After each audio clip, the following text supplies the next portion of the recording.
Hi, everyone. Thanks for inviting me. I'm Dr. Dean Kelaita. I'm a family practice doctor. I live in McCullamy Hill, and I've been in this community working in one capacity or another since 1996. So that's coming on 30 years, right? So I started off working in San Andreas at a community clinic in San Andreas. And then I went into private practice, and I worked for Dignity Health, and I ran the local health department for 20 years. So I've practiced in a lot of different capacities in this community, and it's been a good place to live. I've raised kids here, and built a house here, and we have a good life here. And so I'll be here for the rest of my career, working in this community, which I've really come to like and has, accepted me and my family. So one of the things that I've done with the public health department is appreciated the importance of public health, right? So when I work as a doctor in an office, right, there's a doctor and there's a patient, and I can try to help the person that's in front of me the best I can. But in public health, it's been really rewarding because you can really help a population of people. You can help the community by having programs that improve nutrition, reduce communicable disease, like disease transmission in the community, vaccinations, those kind of things. Because if you look about, how long we live today and the diseases that affect us today, and you compare that to 100 years ago, those top 10 diseases would look really different.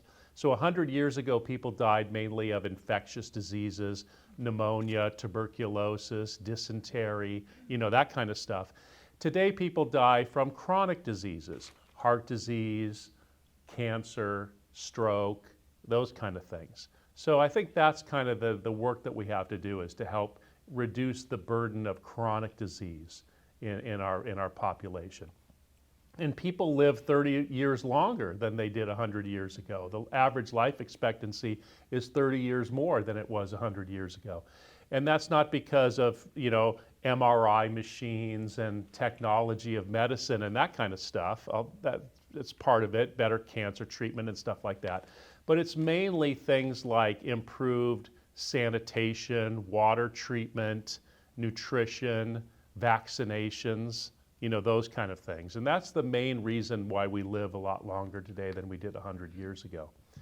So yeah, I'm happy to talk about any items that people have of interest or want to know more information about. I'll do my best to help improve awareness and understanding of things that are important to people health-wise. Anything, Susan, that you want me to expand on? The tendonitis thing, which I already can't remember the name of, that I emailed yesterday. Yeah. You sent me an email yesterday. You said, hey, maybe a couple things to touch on that might be of interest to people. I think things that you've talked to other people about, friends about, right. Things like that. So one of them was called gluteal tendinopathy. And so that's just a condition where people can get hip pain. So it's not unusual for us to have pain, aches and pains, right? If you pull somebody walking by off the street and you ask them, how do you feel? They'll say, well, to be honest with you, I do get some pain in my knees, I get some pain in my back, I get some pain in my hips, that kind of thing. So there is a condition, gluteal tendinopathy, which is inflammation of the muscles and ligaments of the hip area. And so that's due to a couple of factors. If people walk, if they exert themselves, if they do on-off kinds of physical activity, it's more common in women than in men. For some reason, there could be some hormonal factors, but it's more common in women than in men. Stopping and starting physical activity can cause it. But it's basically pain in the hip, especially along the side, point tenderness in like the hip, like a hip pointer, area. And so there's other names for it. People with gluteal tendinopathy, what? They've never heard of that before. It's not really a new condition. We've been having hip pain, since we were cavemen. And so we've called it different things. We've called it greater trochanteric bursitis. We've called it piriformis syndrome. those kind of things. So it's basically inflammation of some of the muscles and ligaments of that area and tendons. And so treatments for that would be anti-inflammatory medications, stretching, trying to reduce repetitive activities that are inflaming the situation. Sometimes people need other medical interventions like steroid injections, things like that. So it is something that you might hear called by that name, but it's basically a condition where you get pain in the region of the hip. And so it's not uncommon. So you might, hear about that as time goes on. So I'm guessing that the elbow pain that I get and the shoulder pain I get seems to probably follow that same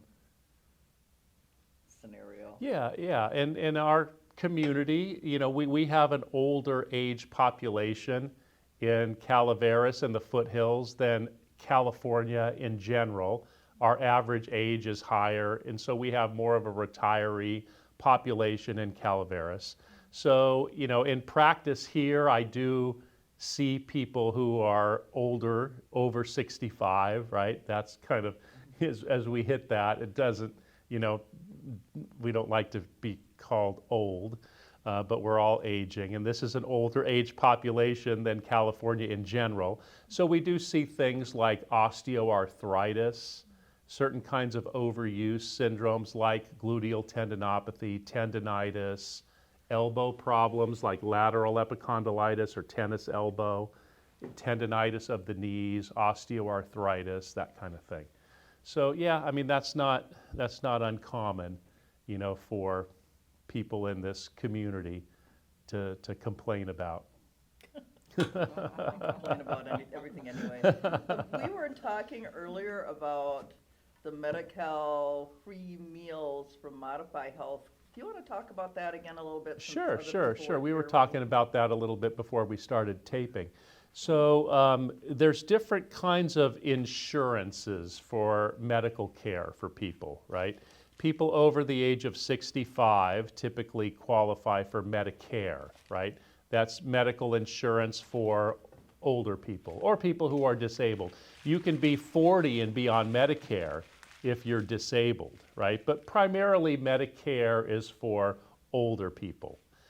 There's Medi-Cal, which is California's version of Medicaid, right? And there's been a lot of conversation about Medicaid with some of the cuts that have been, proposed at the federal government level, because the federal government pays for state Medicaid programs, a lot. They pony up, I think, the bulk of the cost for state Medicaid programs, which is health insurance for poor or low-income people, right? So that's the difference between Medi-Cal, which is California's Medicaid program, and Medicare, right? So low-income people versus poor people versus old people.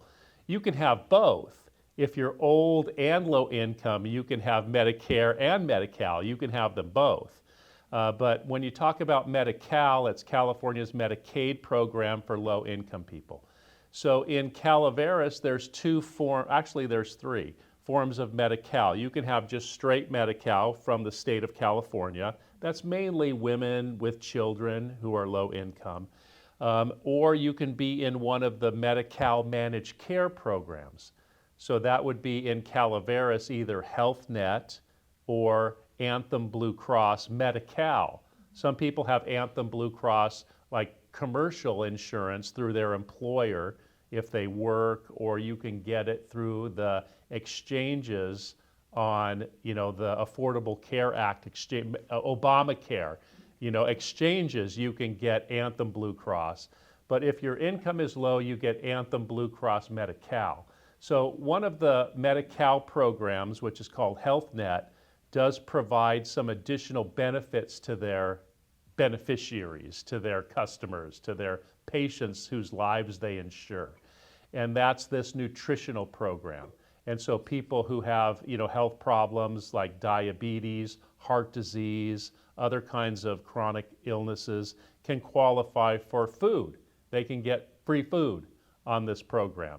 And they're actually really good, and they send them to you. It's like Meals on Wheels is for seniors. This is a food program for Health Net Medi-Cal beneficiaries where they can get food sent to their house, because I just got done saying about the importance of nutrition as being one of the factors that's contributed to the increasing life expectancy that we enjoy today. And so the insurers are now understanding that. And it's not because they love you so much that they provide this. It actually saves them money, because if you can stay healthier, it reduces their health care costs on you. And insurances cover other kinds of preventative services as well besides nutrition. If you have an insurance plan and you go to your doctor, typically they cover better preventative services for you to get. Screenings for cancer, like a mammogram or a colonoscopy, other kinds of preventative tests, other kinds of things like immunizations, right?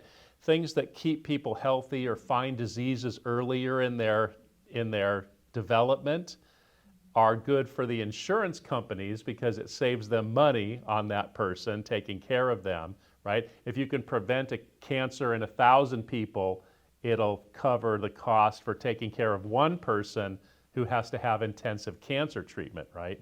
So insurances typically cover preventative services better than routine services. Again, not because they love you so much, but because they want to save money on you. But that's good for the person too, because you both are on the same side. You know, the patient doesn't want to get sick, and the insurance company doesn't want you to get sick. So you're both on the same page on that one. So there's not much tension around that. Sometimes people ask me questions, for patients that I see. They say, Doc, what can I do to stay healthier, right? Like, people see me, let's say someone's 80, right? And they come in to see me and they're 80. And they'll say, I say, how you doing today? They say, I don't know, Doc, I'm depressed. I say, why? They say, well, because I read in the paper before I came here today that the average life expectancy is 80 and I'm 80. That means I'm going to die, right, any day now? And I say, not necessarily. We're all on this earth for a certain amount of time. That's all we get. But if you're healthy and you're 80, forget, what the average life expectancy is, because that takes a lot of other factors into account, right, before you get to that point. Young people who die of, motorcycle accidents when they're in their 20s and stuff like that, right? So if you are 80 and you're healthy, then, you got to keep doing what you're doing to stay healthy and prevent problems, right? Okay, like what? Well, basic things, nutrition, eating right, getting rest, physical exercise, not smoking, not drinking a lot of alcohol, that kind of thing.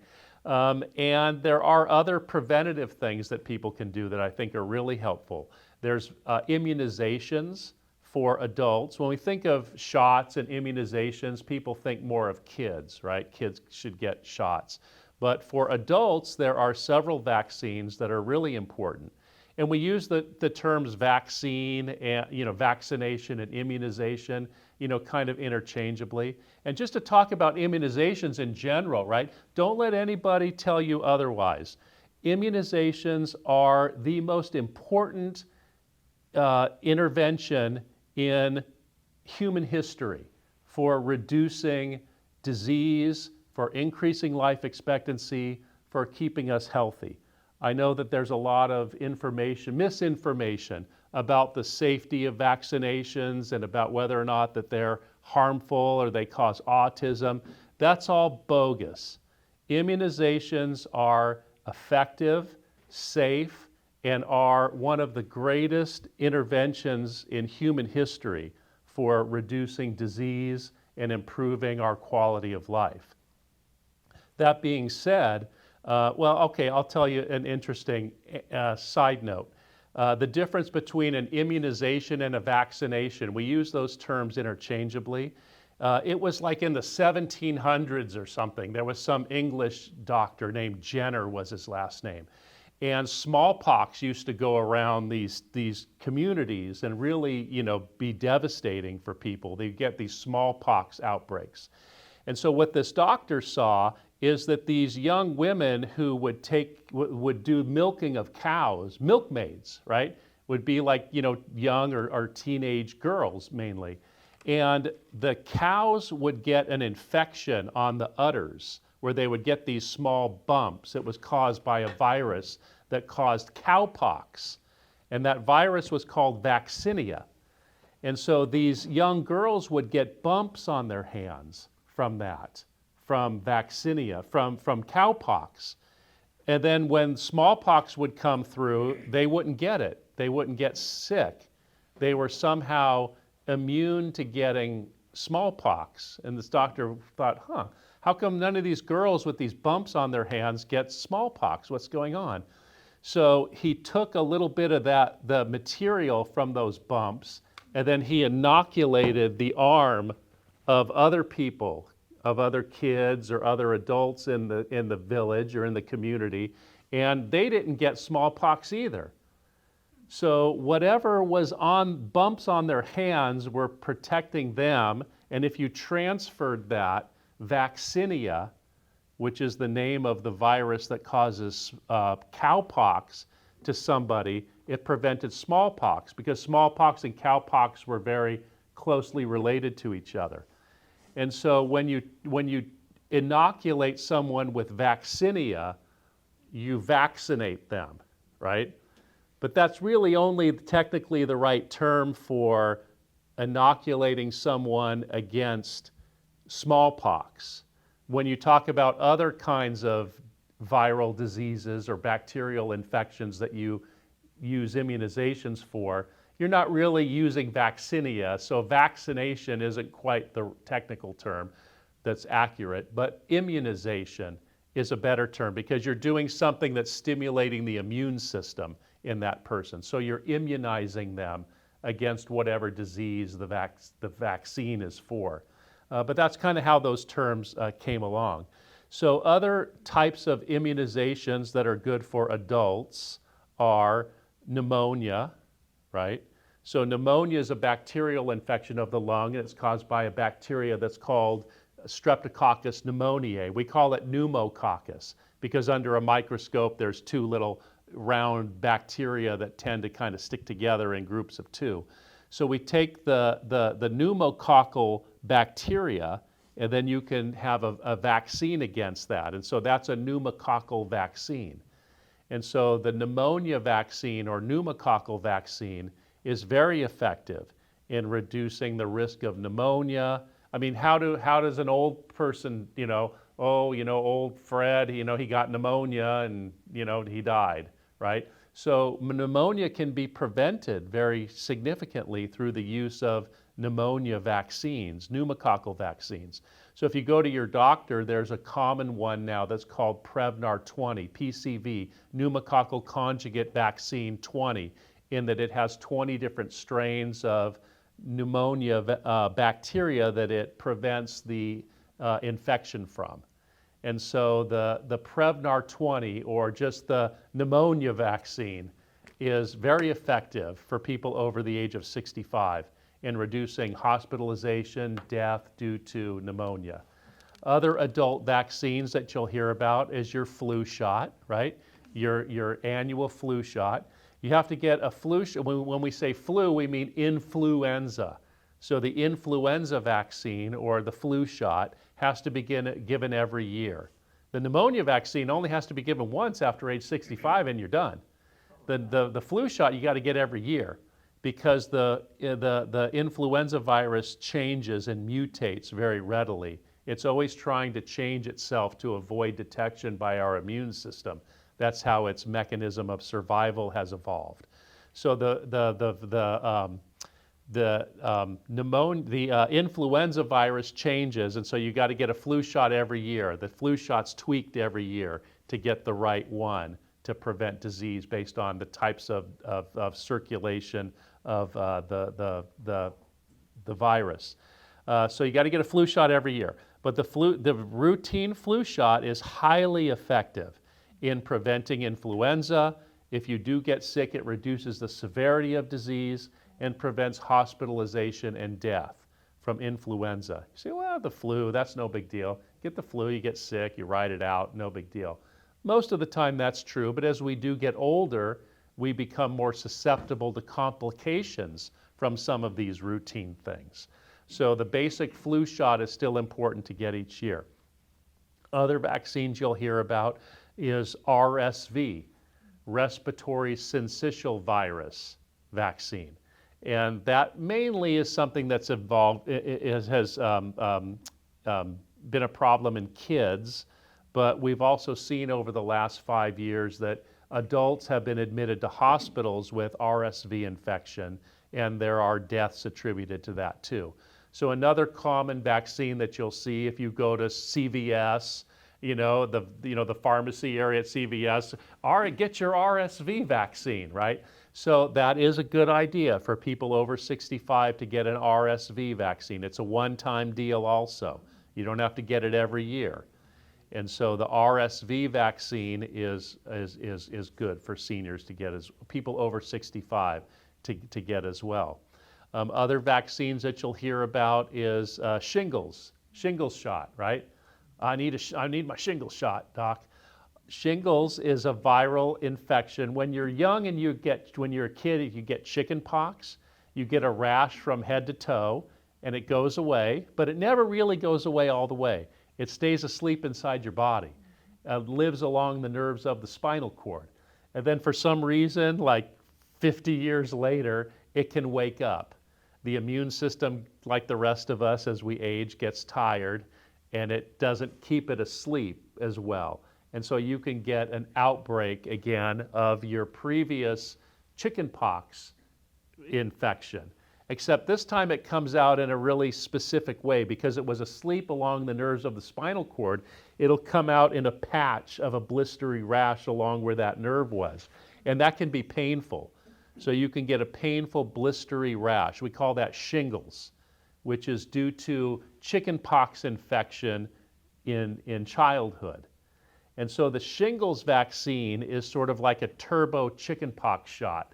And it reminds your immune system that you've had chickenpox, and it keeps it asleep so that you don't get that painful blistery rash. It's a series of 2 shots. It's called Shingrix, and it's a series of 2 shots, 4 months or 6 months or so, I forget, something in between. And so if you get the first one, you got to go back and get a second one, and then you're done for the rest of your life with that one. Can I ask you, if you've already had shingles, will the vaccine still be effective in not having it come back? Yes. Let's say you're 72 and you have an outbreak of shingles. Yes, if you wait till it goes away, and then if you get the vaccine, it'll also help prevent that from ever happening again. Okay. Sometimes people do get a mild case of shingles, even though they've had the shot, and that happens sometimes. But it reduces the intensity, severity, and the duration of the shingles outbreak. So it's still a good idea. What if you've never had chickenpox? Aha, doc, I've never had chickenpox, and so I won't get shingles. Isn't that true? Yes, that's true. If you've never had chickenpox, you won't get shingles, but you could get chickenpox. And so if you're an adult and you get chickenpox, it's more serious than when you were a kid. So even if you've not had chickenpox, it's a good idea to get the shingles vaccine. Because remember I said that the shingles vaccine is a turbo chickenpox shot. And so it'll prevent you from ever getting chickenpox if you've never had that as an adult. So the shingles vaccine is recommended for people over the age of 50. And so that one's a good idea. What if like my kids, when they were little, they've never had chickenpox, and I had them get the chickenpox shot when they were little. Yes. So should they, when they get older, should they get the shingles shot as well? That we don't quite know. I mean, the cohort of people that have been vaccinated against chickenpox, it hasn't really reached that age where we know that. We think that if you've had immunity against chickenpox from vaccination, that you're not at risk of getting shingles later in life. So probably not, but I don't know for sure. and we'll have to see as time goes I on. opted to have them get the shot because I was told that they could still get the chicken pox, but if they do, they would get it in a milder form if they had the shot. True, true. And I remember having chicken pox as a kid, and it was not fun. True, true, true. So I No, wanted to and there can be complications from chickenpox in kids and other childhood diseases that we're seeing a resurgence in because parents aren't getting their kids vaccinated in the numbers that they used to. Because they see stuff on Facebook and they hear conspiracy theories about vaccines being harmful, which again is bogus, okay? Childhood vaccinations are safe, effective, and will keep your kids healthy, right? Some people say, well, just let the natural immune system do its thing, right? If, let's say, measles, just let kids get measles, right? And they'll get natural immunity. Well, that's true. If you get measles, your immune system will get exposed to that and you'll build up antibodies and you won't get measles again later. It'd be like having had a vaccine, but measles can have serious consequences. And there are children, every year, and if some of us are old enough to remember outbreaks of a lot of these childhood diseases like polio, measles, diphtheria, meningitis, right? So childhood vaccinations have taken most of those diseases off the table. And so parents today don't realize, they've never seen, one of their neighbor's kids with polio, right? And not be able to walk and having to close pools in the community, right? So they haven't seen that. Oh, those diseases are old-fashioned. Measles is an old-time disease. We don't have to worry about that anymore. That doesn't happen anymore. Well, if we take the throttle off of vaccinations, then they start to come back again. And we see outbreaks of measles in parts of the country where, people have not been being vaccinated in the same numbers that's protective for not only them but the community. So, people ask me sometimes, let's say someone's 75 and they're saying, Doc, I'm going to travel to Texas and I read in the paper that there's measles cases in Texas.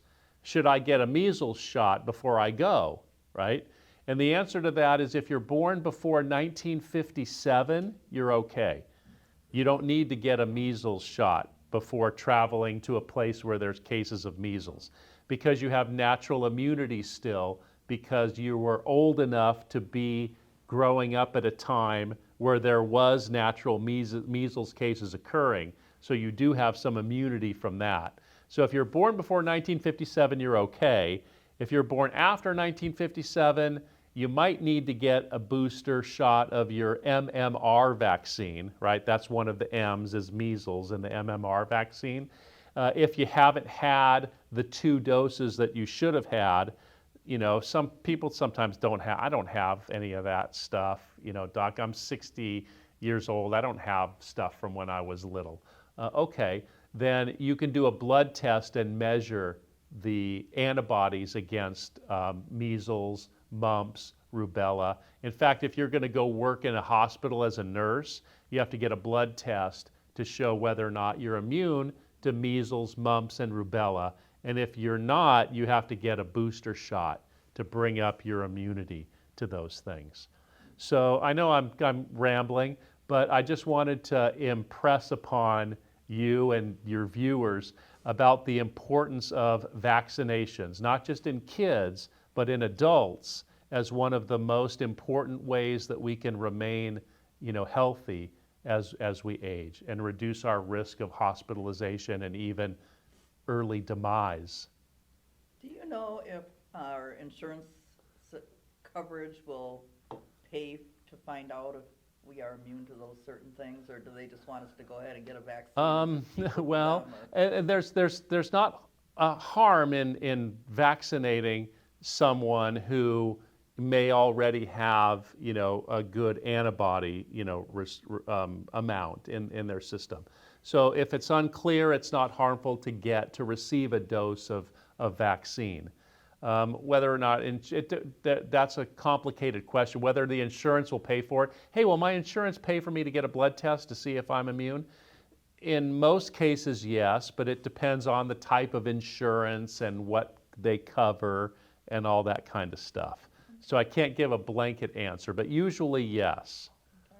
The other thing I'm curious about, we had a couple come into the boardroom a couple of months ago and talk about the COVID vaccine and how the government lied to us, and there's all these people now that have heart issues and this and that. Can you address that? Sure.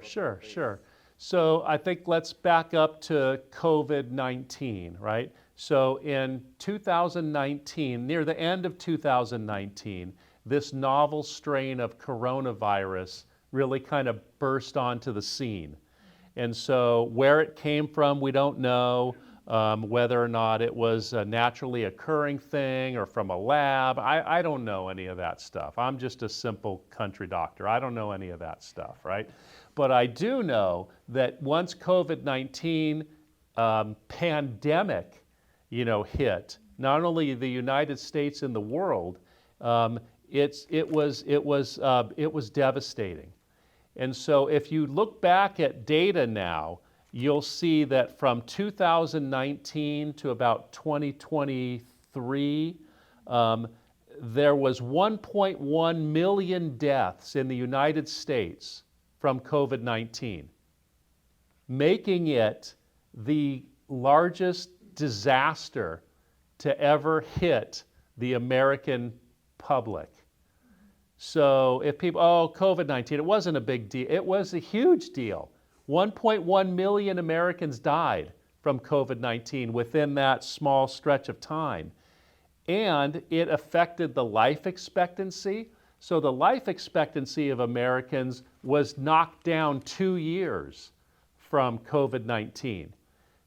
When we talk about the top 10 causes of death, right? Chronic diseases, heart disease, cancer, COVID-19 is number 3 from that. So the COVID-19 pandemic was a huge deal, and it really knocked the American, health system for a loop.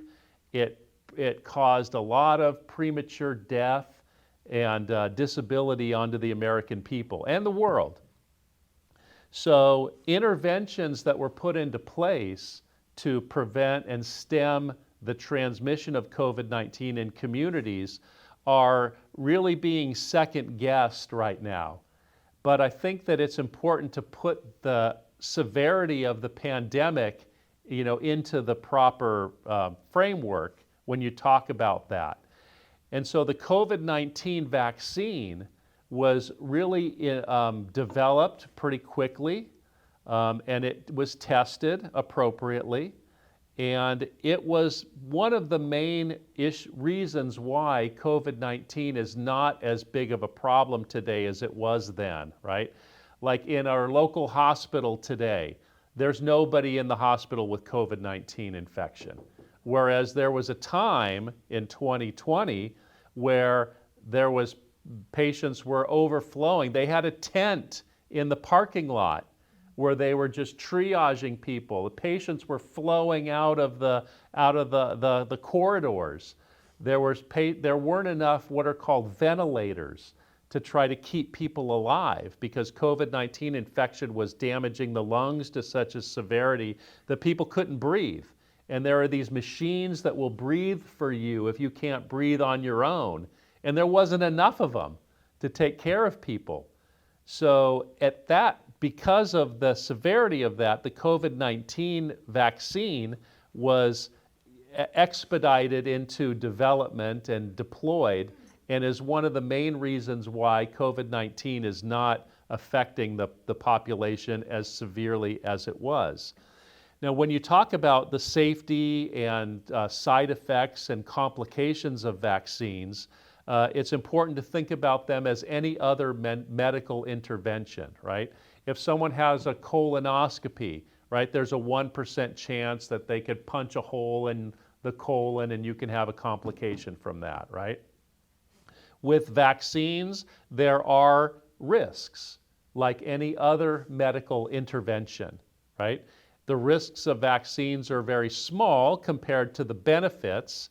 And anytime you look at something, you have to weigh what's the risk and what's the benefit, like a scale, right? And so the risk is little and the benefit, flunk, is really high, right, when it comes to vaccines. So like other vaccines, the types of reactions or complications that you see are mainly local, pain and redness at the site of the injection. That's number one.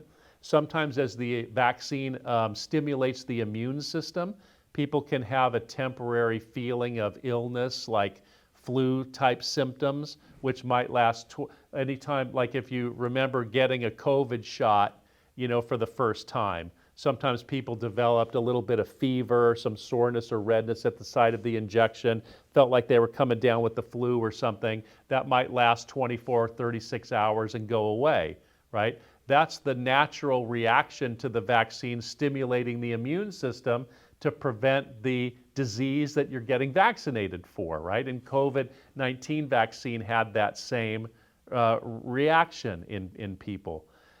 Sometimes with vaccines, they're rarely, but can happen, more serious side effects, like inflammation. In the case of the COVID-19 vaccine, inflammation of the heart and the vascular system of the body. And that had been reported in very small cases. So if you were to tell me, yeah, I read that a guy in New Jersey got the COVID shot and he developed a heart problem from that. Yeah, that probably happened, right? But if you compare that to the benefit of the COVID-19 vaccine, it pales in comparison, right? So, there are complications of COVID-19 vaccine, just like any other medical intervention, but those side effects and complications are few and manageable and pale in comparison to the benefits of COVID-19 vaccine.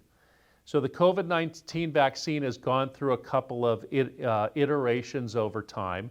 When it was originally developed, remember you had to go to a clinic and there was a Pfizer or the Moderna, right?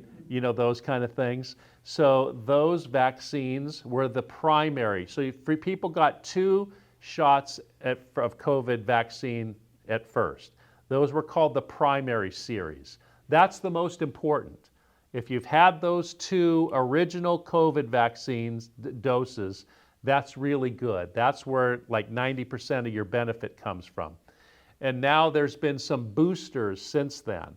So most people have had at least one, probably 2 boosters of COVID-19 vaccine. And so as time goes on, if the virus mutates, then the vaccine is adjusted to take that mutation into account. You've heard of these things, strains and variants and that kind of thing.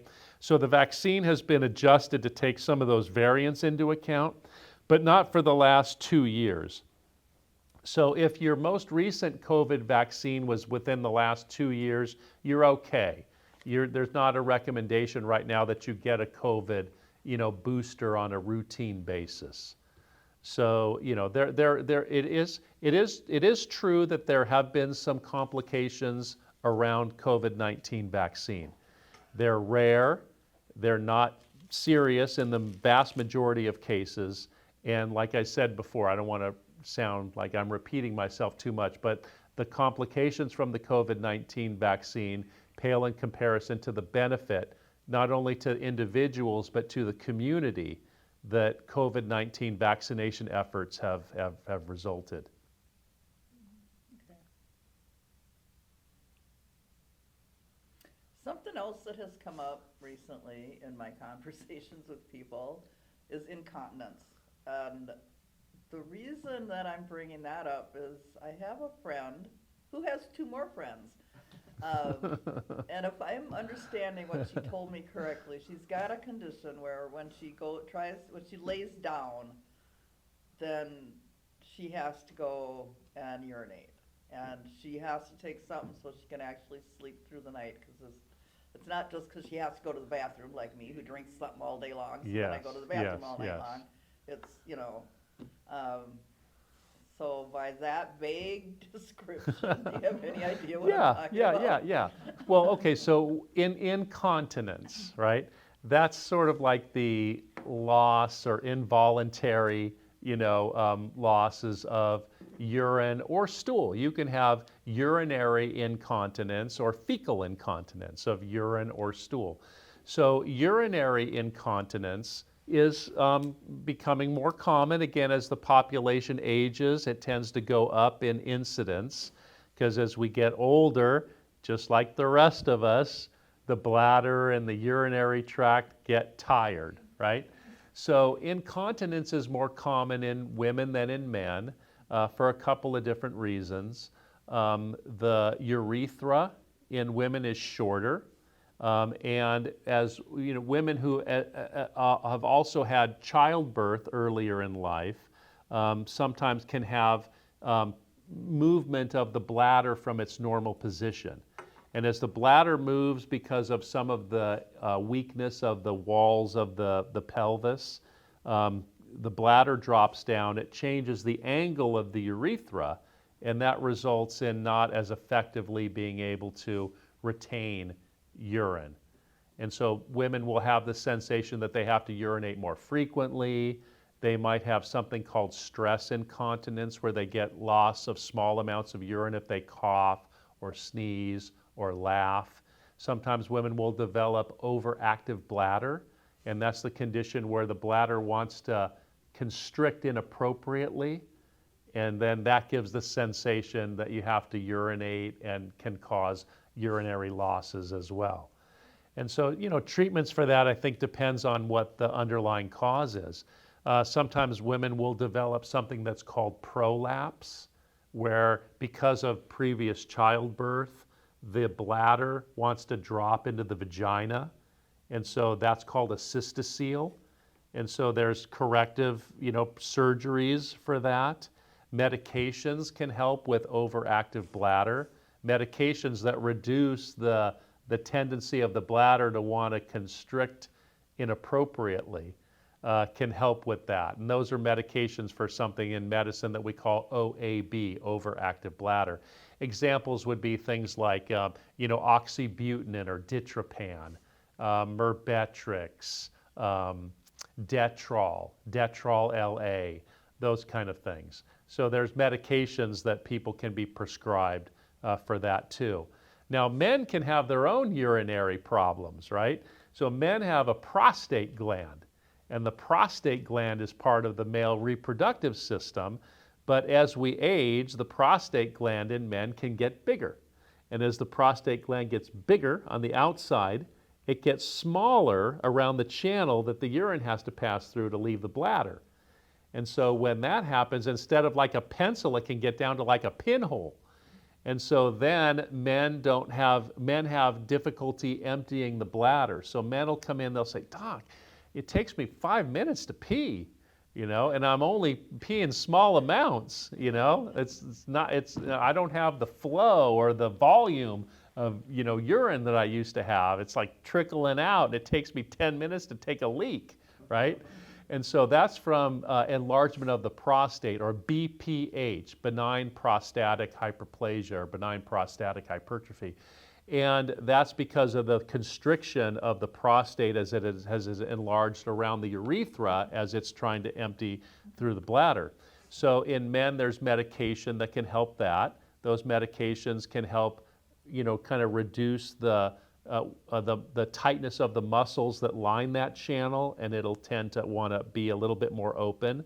There's medications that help shrink the prostate, and there's a doctor that's called a urologist that can go up into the prostate and physically make it bigger through one of a couple of different ways: a laser, microwave energy, a stapling, type of procedure that chunk kind of forces the prostate, the prostatic urethra, the part of the urethra that goes through the prostate, to make that a little bit bigger. and that improves urinary function in men too. So, just, like in, our pets, as our dog gets to be 11, or 12, it might have more problems, going to the bathroom or has an accident in the house or something like that. I mean, as we age, we have some of the same, issues. And so men and women can have urinary problems as part of the aging process. Another thing in women that can contribute to that is menopause. So the average, what do you think, menopause is, the definition of menopause is in women not having a menstrual period for at least a year, for 12 months. So if women haven't had a menstrual period in 12 months, that's menopause by definition. And menopause is due to the lack of estrogen production. So in women who are younger, of reproductive age, every month they ovulate. And so the ovaries, there's 2 ovaries, they take turns making an egg each month, right? So if the egg doesn't get fertilized, then it passes through the reproductive tract, and women will continue to make estrogen. But once you only have a certain number of eggs in the ovaries, and each month you kick one out until you run out. And once you don't have any more eggs in the ovaries to ovulate, then you stop making estrogen. And so estrogen production drops, and women are in menopause at that point. And so the average age of menopause is 52. But it's like a bell-shaped curve, right? So 52 would be in the middle, and sometimes a few years earlier, and sometimes a few years later. And some women can be more sensitive to the effects of estrogen than others. And so before actual menopause, which again is not having had a period for a year, is in place, then the estrogen levels can start to drop. And if women are sensitive to those drop in estrogen levels, even though technically they're not at menopause yet by definition, we call that perimenopause. So oftentimes women maybe in their mid-40s can start to develop perimenopausal symptoms, because estrogen not only is necessary for menstruation, for the normal menstrual cycle, but has other effects in the body as well. And women can be sensitive to the decrease or loss of estrogen. So those symptoms of low estrogen are hot flashes, right? That's the classic one. But other things too. Sometimes mood up and down. Sometimes dryness, of the skin. It can cause osteoporosis or thinning of the bones over time. Estrogen, is important for normal kind of sense of well-being, bone health, reproductive system health. So estrogen has a lot of effects in the body that women can be sensitive to around menopause. And so thinning of some of the tissues of the urinary system and the urinary tract is one of the effects of menopause. And so if women are having urinary problems or some incontinence like you originally brought up, and if they see a doctor, the doctor might suggest replacing estrogen. And estrogen can be replaced in oral form or cream. And sometimes the doctor will say, use some estrogen cream in the vaginal area 3 times a week or something like that, right? And that can help improve the elasticity of the vaginal and urinary tract tissues, and that can help improve urinary function, reduce incontinence, and reduce the potential for urinary tract infections in women. Since I grew up in the era where birth control pills, when they first were being administered, had much higher level Yes, of true. hormones, and women were ending up with breast cancer because of that. How safe are these current therapies, like the hormone creams and things like that? Yeah. Well, there's birth control and there's hormone replacement therapy, Okay. right? So, but they're they're both estrogen based, right? So when women are younger and they're taking birth control pills, that's a low dose of estrogen and progesterone, combined, and that prevents pregnancy. Then once women reach menopause, you won't get pregnant even if you want to. Once you're past a certain age, then if women are at menopause, they can take estrogen for hormone replacement therapy, HRT. And so they're similar, but there's a little bit of distinction. The doses of estrogens are much lower today than originally prescribed for birth control pills in the 1960s. We found that women can get by with much lower doses to prevent pregnancy. And then for hormone replacement therapy, it's still mainly a combination of estrogen and progestin, or just say progesterone, in women who've never had a hysterectomy. So the estrogen all by itself is not good for the lining of the uterus in women after menopause. So hormone replacement therapy after menopause is a combination of estrogen and progesterone. But if women have had a hysterectomy, they can get by with just taking the estrogen all by itself, which is the one that benefits you. But the progestin just helps prevent the thickening of the lining of the uterus and won't be needed if women have had a hysterectomy. So there's advantages and disadvantages of taking estrogen after menopause, of hormone replacement therapy, right? So I got done talking about what some of the benefits are. Well, what are some of the risks? Well, the risks of taking estrogen after menopause can be the increased risk of breast cancer in some women who are already susceptible to that. Again, that risk is low. And if women are screened for breast cancer with regular mammograms and exams by their medical provider, hormone replacement therapy is considered very safe and effective. You get the benefits of hormone replacement therapy the closer you are to menopause. So for the first 7 to 8 years after menopause, you get the most benefit from it. And then it's probably a good idea to decrease and wean off of estrogen replacement after that.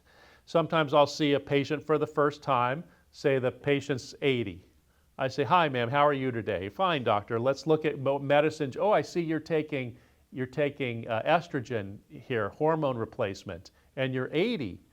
"Yeah. Why are you taking that?" "Well, the doctor gave it to me 25 years ago, and I've just been taking it ever since." "Okay, that's probably the wrong reason to be taking it. Let's stop that," right?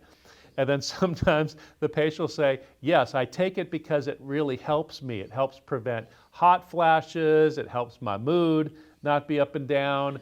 Don't even think about getting rid of it, doctor." I say, "Okay, that's the right reason to take estrogen as you get older.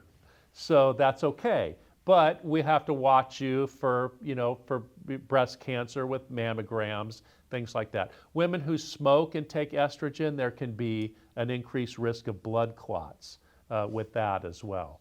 So for the most part, taking estrogen after menopause is considered safe and kind of effective for preventing some of the problems of low estrogen that can develop. And as long as it's monitored, by your doctor or healthcare provider, it's considered very appropriate.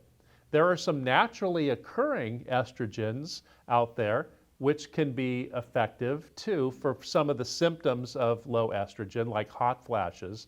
There are some herbal products like black cohosh, evening primrose, soy-based estrogen replacements. And those are very low dose compared to what doctors prescribe. But sometimes, like I said, if women are sensitive to the effects of estrogen, then those alone can help prevent some of the side effects of menopause, like hot flashes. And that's considered appropriate too. When I was young, which is quite a while ago, I had a friend that was in an iron lung. Are there still iron lungs? There are, but there's better technology. So an iron lung helped somebody breathe who needed help, right? Right. Because let's say someone had polio in the 1940s.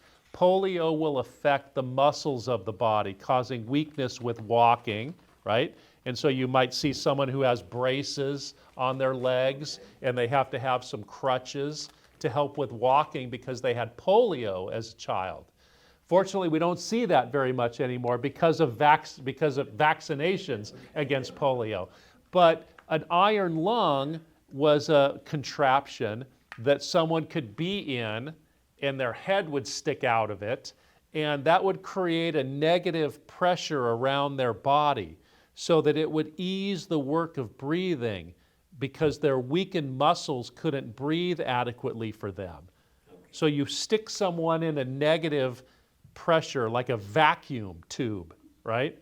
And so now there's better ways to help someone with breathing if they need it.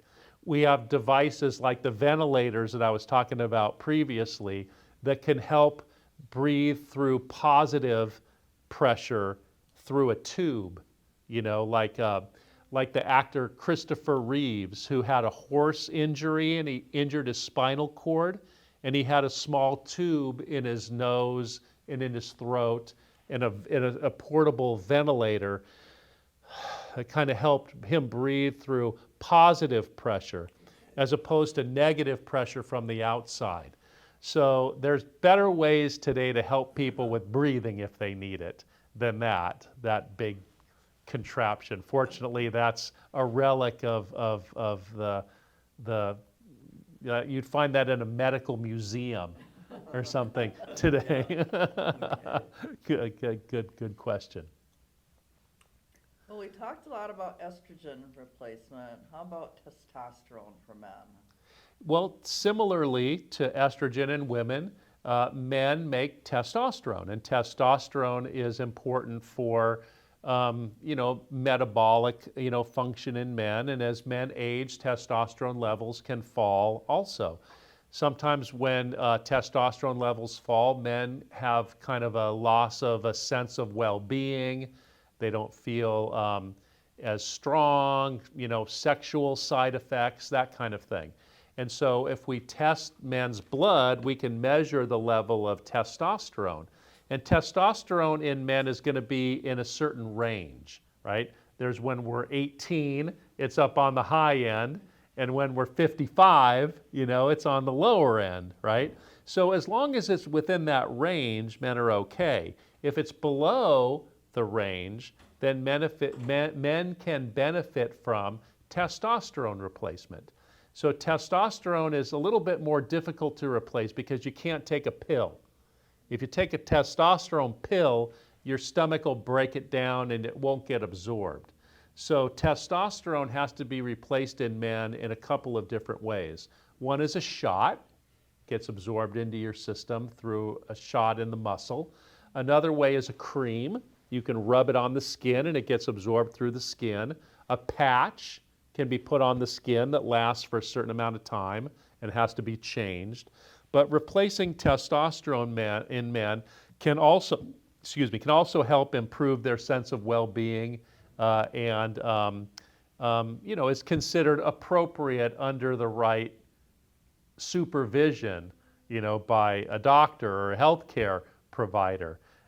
Men have in the past replaced testosterone inappropriately. Your muscle man, in the local gym, who wants to get pumped up, that's not what we're talking about. When we're talking about testosterone replacement in men or estrogen, we're talking about what's called typically bioidentical hormone therapy. And that's replacing the levels of these hormones just to the amounts that would be naturally occurring, right? Not to get, into the muscle man category. It's just to replace the amount that you should be producing at your age, but you're not. And so testosterone replacement in men is considered appropriate if supervised and done properly. Another thing that I'll tell men to do if their testosterone level's only a little bit off is to just go to a health food store and get some supplements that your body can use to make testosterone a little bit more naturally. those would be things like DHEA, dihydroepiandrosterone, androsterone, these kind of things. These are available over the counter because they're not testosterone. They're just some of the precursors that your body uses to produce testosterone, and you're sort of increasing your natural testosterone production a little bit. That's why these things are over the counter. They're considered safe, but if you are on the U.S. Olympic team, you can't take them. They're banned, right? So that just tells you, or if you're in Major League Baseball, you can't take some of these supplements because they do have a little bit of performance enhancing properties. And so that just goes to show that they are effective because you can't take them under certain circumstances. So they do provide a little bit of improvement for testosterone supplementation in men. You touched on osteoporosis a little bit. Yes. I have seen ads on TV for medications that claim they can restore your bone loss. Are they effective medications? Well, it depends what you're seeing. There are several different ways to improve bone density in women. So osteoporosis is loss of bone density. And that happens usually after menopause because estrogen is important for maintaining bone health. So after menopause, there's loss of estrogen, and that can result in osteoporosis. So there's things that women can do to help protect their bones and reduce the chances of bone loss. That would be increasing the stuff that the bones use to make new bone, calcium and vitamin D mainly. So calcium replacement should be at least 12 to 1,500 milligrams a day. Calcium citrate or citracal is better absorbed than calcium carbonate, which is like your oyster shell calcium, Oscal, that kind of thing.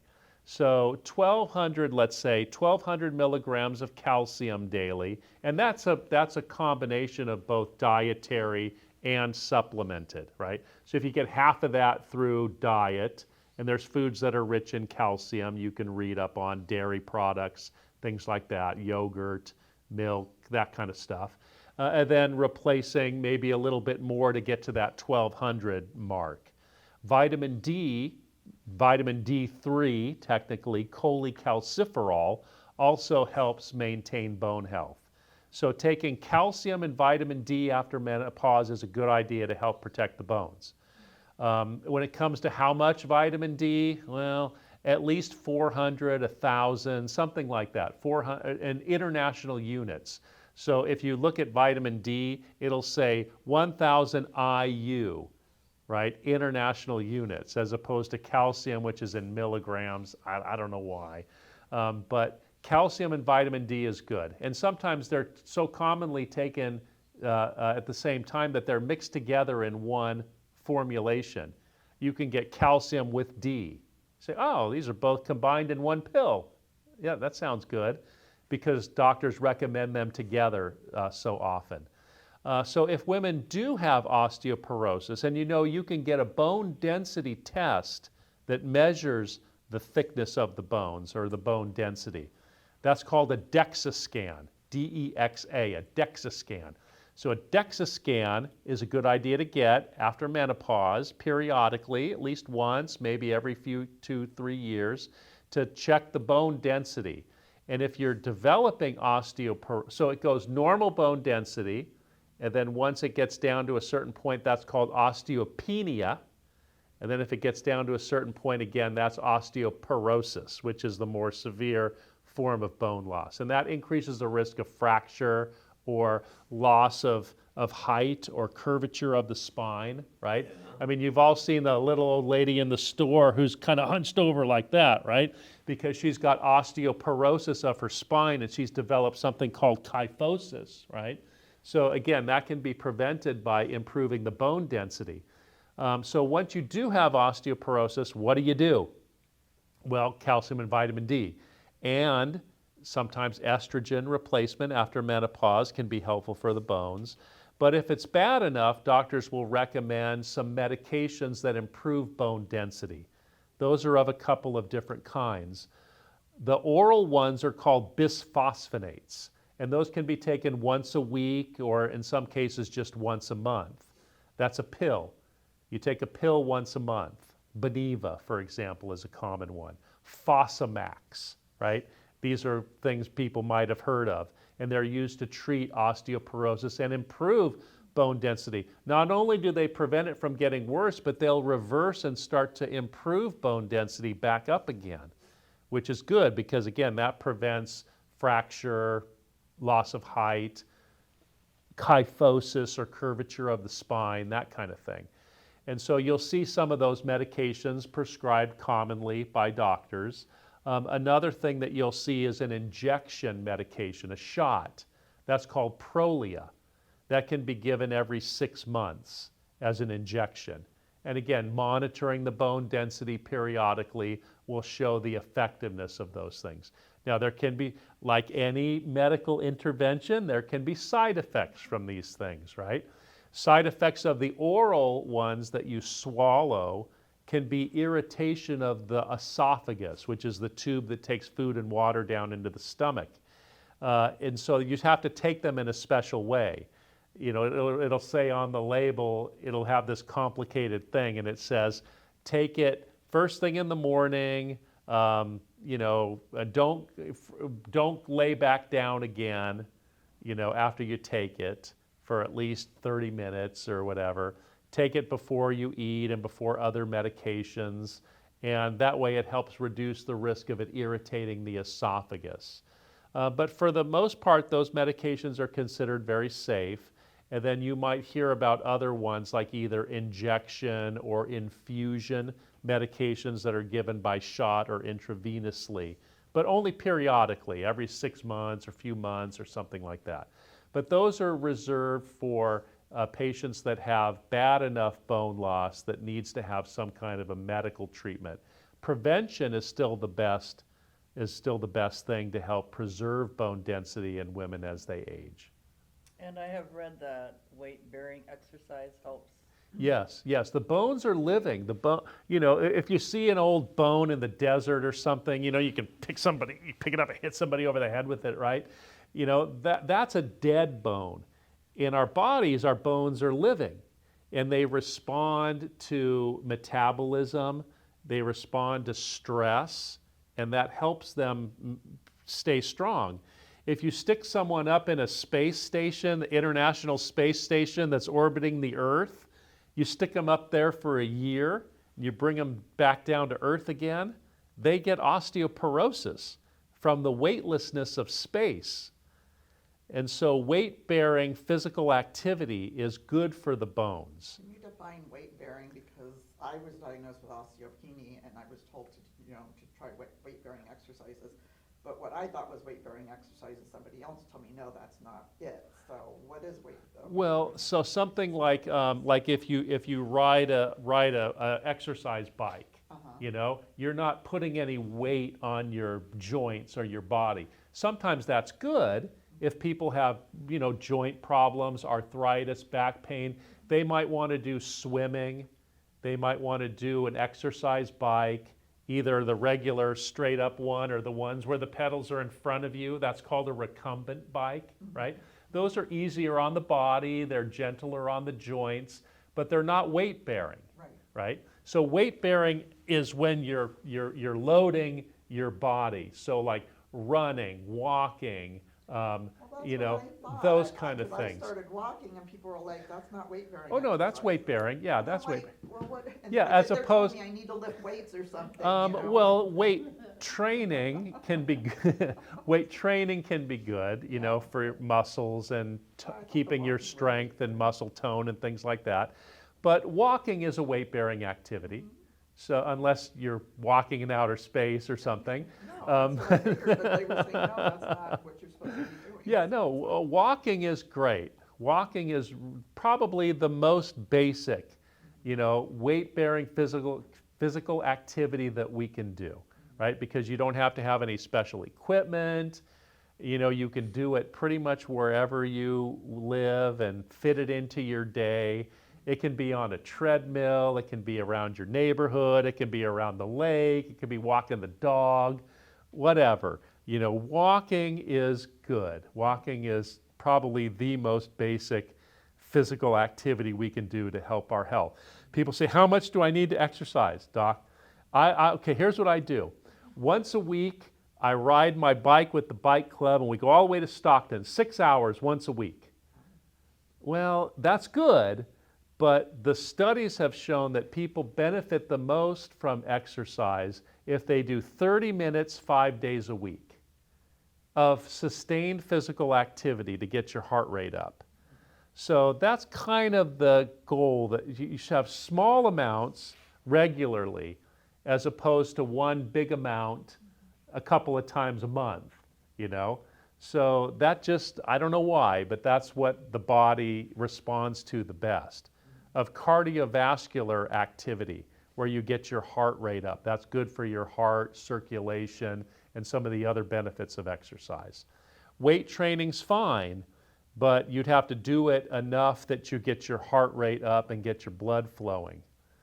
So. Oh, I was right. They could tell me I was wrong. So, do any of you have questions? Because I feel like I'm kind of dominating this today.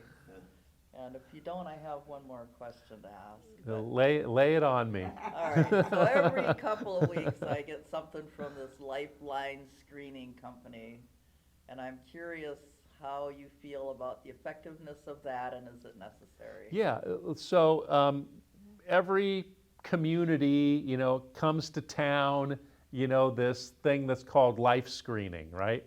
And so what they do is they check a few things, measurements of health in the body. They'll check your blood pressure, they'll weigh you, they might check your blood sugar, they'll do some ultrasound testing of the body, right? An ultrasound machine uses sound waves to make pictures of different parts of the body. So they might do an ultrasound test of your aorta to see if you're developing an aneurysm, which is a weakness of the wall of the artery that develops, and that can be bad if people are getting an aneurysm. They might want to check the arteries that take blood to the brain using the ultrasound machine to see if you're getting narrowings in the arteries that take blood to the brain. That can be a cause of a stroke. They might want to check the circulation in your legs.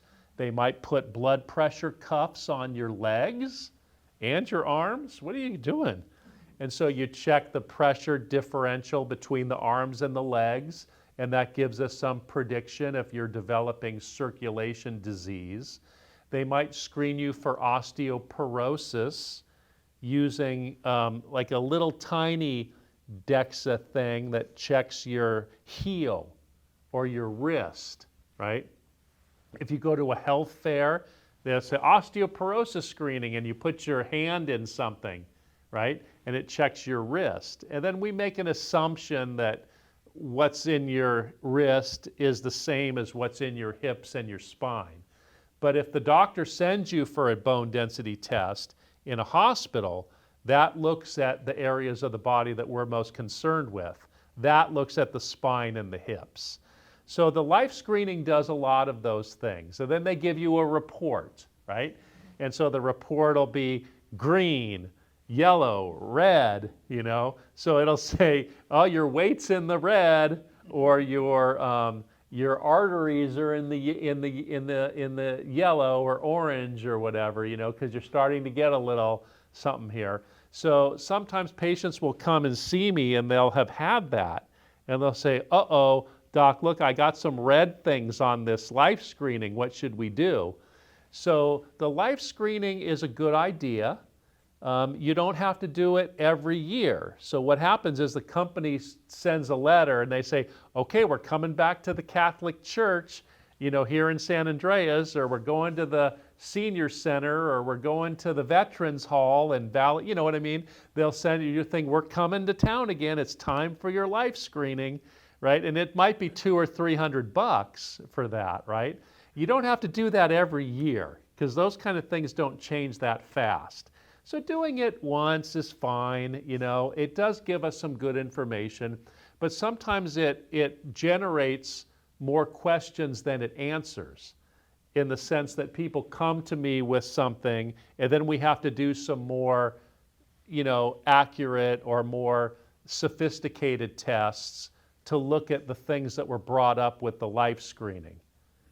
So sometimes the life screening will generate more questions than it answers, and you have to wind up going to the doctor and having some further stuff, which you could have just done anyway if you went to the doctor at the beginning.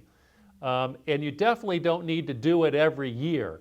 Like they'll send you, they want you to be like a hamster on a wheel, just running like that, right? So as long as, you just don't give them your money too willy-nilly, it's not a bad idea.